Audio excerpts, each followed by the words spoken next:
Chemical drum বিস্ফোরণের ঘটনায় রাজধানীর খিলগাঁওয়ে আগুনে প্রায় ২০টি দোকান ও ২টি সমিল পুড়ে যায় বলে জানায় ফায়ার সার্ভিস।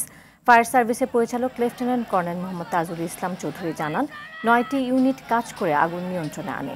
এদিকে প্রায় ১ ঘণ্টা চেষ্টার পর রাজধানীর করাইল বস্তির আগুন নিয়ন্ত্রণে আনেন ফায়ার সার্ভিসের কর্মীরা। ফায়ার সার্ভিসের ৮টি ইউনিট শুক্রবার রাত ১টা ৩৫ মিনিটে আগুন নিয়ন্ত্রণে আনে। এর আগে শুক্রবার রাত ১২:৩০টার দিকে আগুন লাগে করাইল বস্তিতে।